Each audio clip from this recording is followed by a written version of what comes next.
So this video is one that's kind of close to the heart. I mean, as a backpacker, you just arrived in a really hot country and you probably broke and staying in a hostel for like less than $5 a night, and the chances of you being able to swim or having access to a pool are absolutely minimum. I've done this, I've been around the block, and I've found a number of places where you can actually swim for free or for very close to free across Bangkok. And this is just a summary of those places, so happy swimming, guys. Life without one that is so hell to know. That is so hell to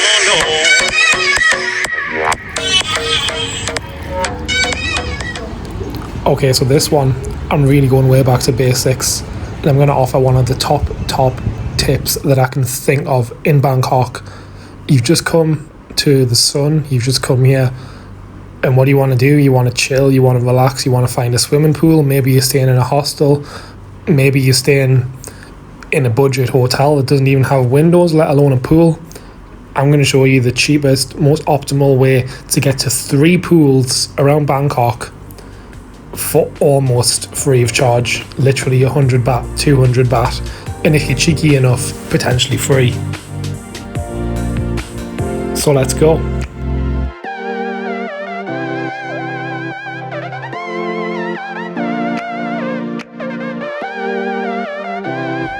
I won't lie, this is really only going to be applicable if you're on a serious budget. Like, if you can afford even 20, 30 euros a night, you're going to be able to get a pretty nice hotel, resort, whatever, and it's certainly going to have a pool. This is for the guys who are doing what I'm doing, the guys who are really looking for value and looking for budget, the backpackers. So it's ideal that there's an option on Khao San Road. Now, I will admit that I do cheat a little bit. I mean, I've been here a number of times and I do have some friends dotted around the country, and I do on occasions have access to condos that have pools, friends condos that I just happen to know from information that's been given to me. Generally the security don't lock, and there's a lot of Airbnbs there, they don't check who's coming through the doors. So many a time I actually think that there's a good 2 or 3 condos in Pattaya that I can recommend that you could just walk into with your bag, go swimming for the day and walk out, and they wouldn't blink an eyelid. The only issue being that they are a little bit off the beaten track.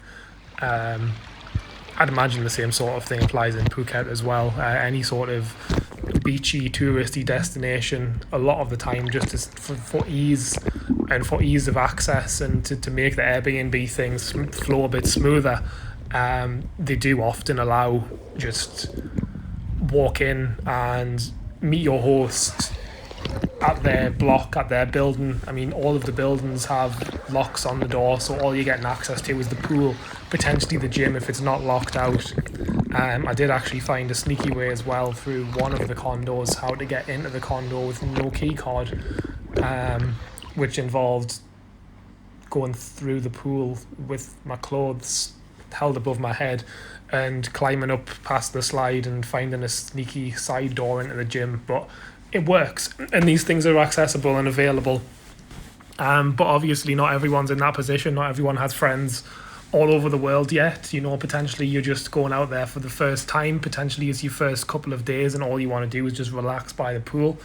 Maybe you are just here on holiday, you're not traveling long term, but you don't have the budget for those luxury resorts, even though they are very competitively priced out here. I mean, getting the flights out here is expensive enough, but I firmly, strongly believe that once you've paid for the flights, you could do a week, 2 weeks in Asia following my instructions on about £100. Like, it's a bit of a waste of time only coming here for a week or 2 weeks on that budget, but if that was all you had available to you because of work constraints or something else, it's doable. And I mean, honestly, you're going to have a much better time here, even on that budget, than you probably would in Spain, which you'd have about the same amount of expenditure by the time you covered flights and accommodation and you all-inclusive whatever. No, just don't do it that way. Go and see the world. Go and see what you can see for free. I mean, you can go to Kuala Lumpur and you can see the KL Towers for free. You can go to Bangkok and you can see the majority of the sites more or less for free.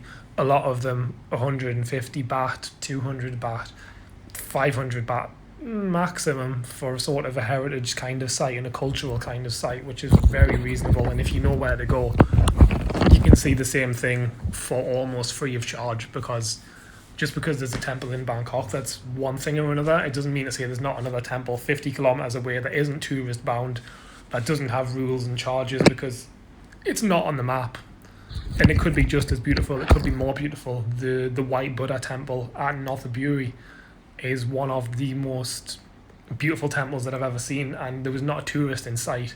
They have a lion Buddha the same size as Wat Po outside, and it's surreal to me that there's this tourist trap in the middle of Bangkok, and less than 20-30 kilometers away there's the same thing all over again, but without the tourists and without the touts and without the nonsense. And that's again what I'm all about. If I can get the real experience, the culture and the quiet, I'm 100% down.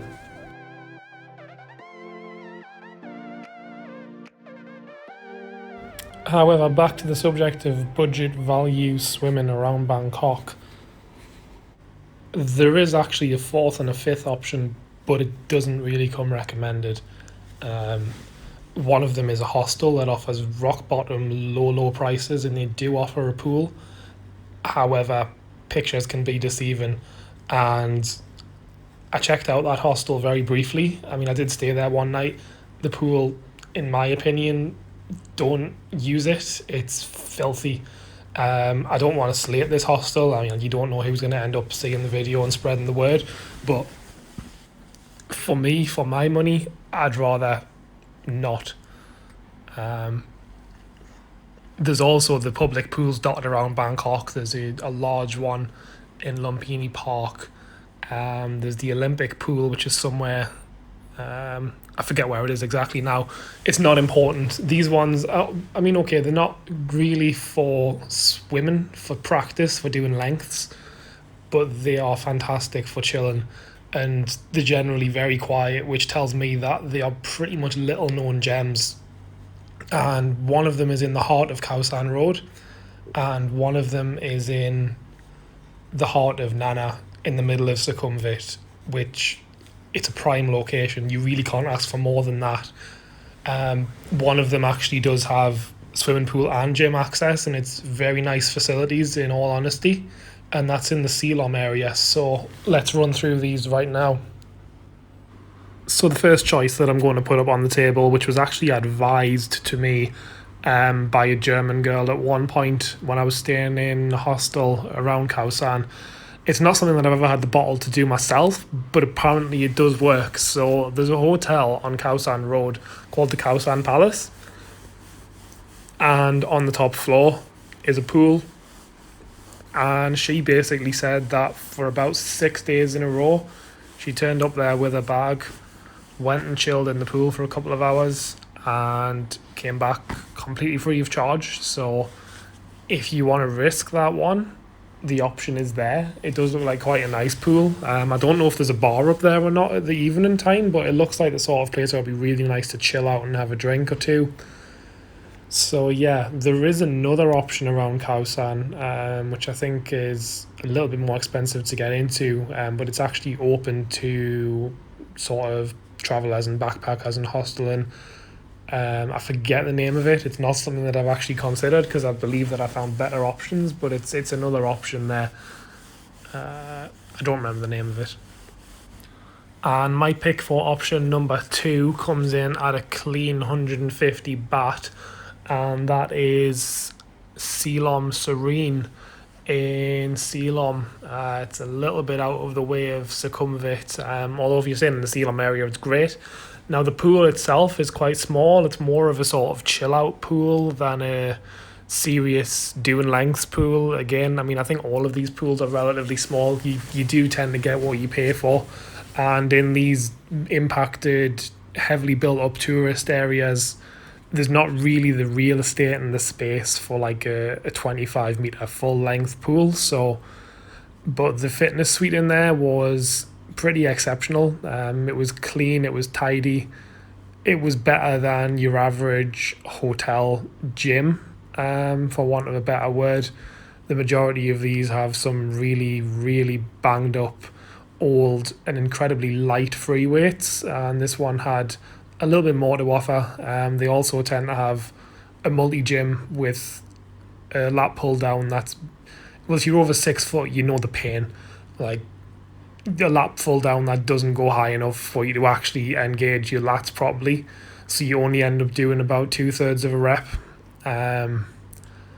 And those horrible multi-gym lat pull down, chest press, all in one type of thing. I mean, they do work. I had one when I lived in Ireland, which I bought for myself because it was raining so much that I was too lazy to go to the gym. And it was a really good, like 800, 900, €1,200 Adidas multi-gym. And it had all the same bits. And once I got used to it, I did manage to keep myself reasonably toned despite not a wonderful diet, due to the convenience of having that accessible in my conservatory.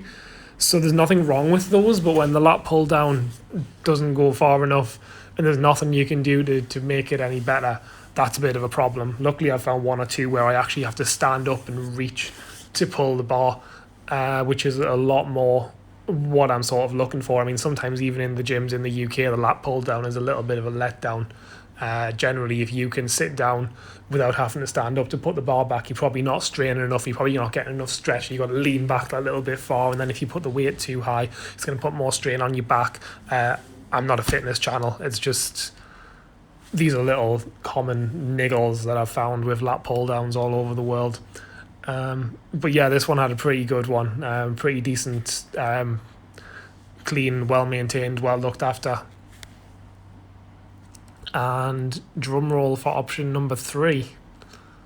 So my final selection, and by far the best value without technically stealing, in the heart of Nana, quite literally 2 minutes away from Nana BTS, there is a hotel lodge / restaurant called the Stable Lodge. I believe it's on Sukhumvit 8. And it's not even a stone's throw away from the main Sukhumvit Road. It's not like it's 20 minutes away down that side, because that side does have a lot of hotels and some of them are really far down. Some of them do have pools on the rooftop and things, but they don't have pools that are accessible to non-guests. However, this one, for the price of a drink, for the price of a meal, basically you use their service and they give you access to their facilities. So you get access to the showers, you get access to the toilet indoors. I mean, one day I literally just bought a glass of water, 35 baht. That's what it cost to sit in the sun for 6 hours, 35 baht. I felt a little bit guilty when I went back the next day, so I bought a mango shake and I bought a meal which came closer to sort of 300 baht. But that's my food. That's nothing to do with the cost of swimming. That's nothing to do with the cost of being able to kill 6 hours in the sun instead of being cooped up in a hotel room watching Thai TV or wandering around a mall with the aircon freezing me. That's not giving me a tan for free. That's just the cost of food, and everything else is included as an extra free of charge, which is just fantastic service. And even though I was taking the Michael just a little bit, they still serve us with a smile, very courteous, great guys. I was sitting there for 6 hours with my glass of water. It was melted ice by the time I left. I think the ice melted to the point that the glass overflowed again because I clearly just wanted to buy something, get in there, use the facilities, and they could see that I was it was a bit of a joke, but they were still perfectly courteous, very friendly. There was actually only a handful of guests there. The majority were German. It's actually a Scandinavian themed restaurant, so there's a lot of Danish pork type of dishes on the menu. There's some sort of Scandinavian street signs thrown up for some reason. It was all very tasteful, but apparently some German guy who's been going there for about 5 years now, he said that they will be closing soon because they've been bought out by a big chain hotel who've already knocked it down about half of the street on that side of Soi 8, and they are quite literally now building and renovating up to the fence, up to the wall. They've knocked the trees down and that building will be next. So unfortunately, as great of a tip as this one was, I don't think it's going to be around for that much longer. You do have a number of other options on Sukhumvit. For example, the Westin Hotel, the Shangri-La, the Landmark. Now these are much more upmarket, upscale hotels, the Marriott, but they do have a higher price tag. You do get access to the fitness suite and the pool, but the majority of these are closer to 500 baht for a day pass, which doesn't include any food. So to be able to chill in the sun all day for that price and that value, I don't think you're going to find better in Bangkok. And that's my top tip for the day. That's my Wanderlust value. The pool that's been featured in the majority of this video was actually at the Amazon residence. Where if you're feeling really brave, you can also swim in the Chao Phraya River like these guys are. I've never seen that before.